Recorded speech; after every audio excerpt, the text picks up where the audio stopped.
This is Volvo's 360C concept car, and it's just one idea of what completely driverless cars might look like one day. That means cars without even a steering wheel that can safely navigate public roads entirely on their own. But with how much we hear about self-driving technology making its way into everyday cars, it's hard not to wonder, how much longer do we have to wait?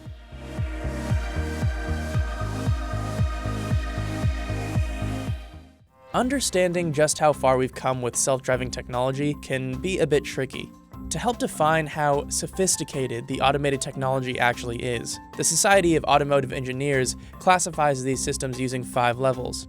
Level 1 is driver assistance, where the vehicle is able to control steering or braking, but not both simultaneously. Level 2 is partial automation, where the car can assist with both steering and braking simultaneously, but your attention is required on the road at all times. Both Tesla's Autopilot and General Motors' Super Cruise are examples of this.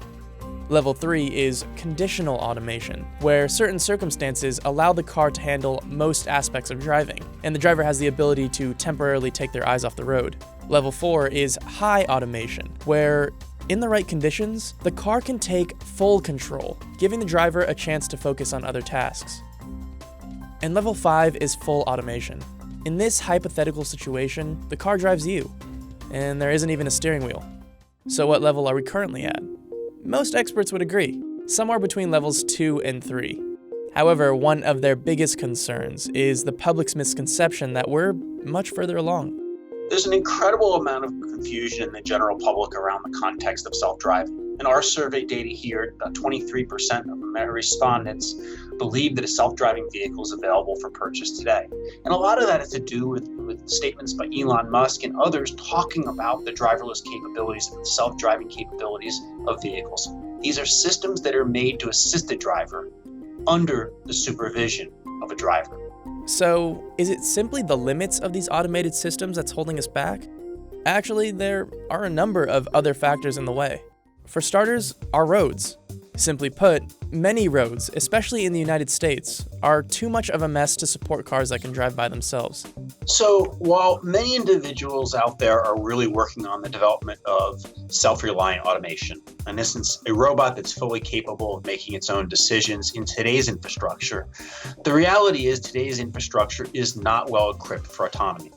In essence, potholes, poor lane markings, and all the other crumbling aspects of our nation's infrastructure aren't going to support high-tech well. In addition to more public roads needing signs and lane markings that self-driving cars can clearly make out, vehicles need to be wirelessly connected with that traffic infrastructure, as well as one another, in order to interact with the world around them flawlessly. Fortunately, automakers like Volvo already have technology that allows their cars to communicate with each other and alert drivers of hazards via a cloud-based network. This type of connected technology is being tested even further within driverless cars at M-City, a 32-acre mock city and testing facility at the University of Michigan. So what are connected vehicles? When we say connected at M-City, we're really referring not to streaming Netflix into your passenger seat so much. That's a pretty solved problem in industry. But in how vehicles and infrastructure can be connected together for lots of other benefits like safety. The idea is a low latency way for vehicles to tell other vehicles and anything else that wants to listen where they are and where they're going. So, once traffic infrastructure and communication is handled, what else do we need to address? Well, traffic laws. Governments have a number of important decisions to make in society's transition to self-driving vehicles. In the beginning stages, they'll have to define what weather conditions are appropriate for vehicles to be operating fully autonomously. This is due to the fact that many of these car systems can be disrupted by rain and snow. One industry they could look to for guidance is the airline industry, who doesn't hesitate to cancel flights in inclement weather. They'll also have to initially find a way for autonomous vehicles to safely navigate public roads amongst traditional cars. A possible solution could be designated lanes, similar to the high-occupancy vehicle lanes found on highways and bus lanes found in certain cities. The government's kind of leaving it up to states to decide what's going on, just because the technology's so new and they still don't really understand what it's going to look like in the end. Once the government does fully involve the federal government, they're gonna have to speak to lobbyists people that represent truck drivers and taxi commissions, they're gonna realize that, a lot of jobs could be lost, and that's gonna be difficult. And then also liability. If these cars are on the roads and they're getting into accidents, like who is liable? With all these things considered, back to our original question. How soon until we have self-driving cars? I'd say within the decade, it's gonna be on highways, but if we're talking about being able to take your car wherever you want across the United States, being able to travel through New York City and sleep the whole time, I don't think we're anywhere close to that. Probably several decades away from that.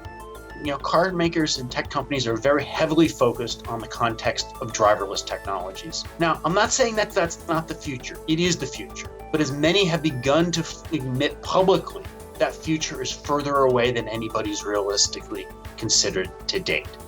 We as humans are really good at predicting the future. We're not so good at the timelines. And the timelines to driverless technologies changing how I live and move is probably in the order of several decades, if not further away. How close are we to the Jetsons car? We're still a ways away, in my opinion. It isn't really a matter of when these technologies will arrive to me, but can we be ready and utilize them in the best way possible?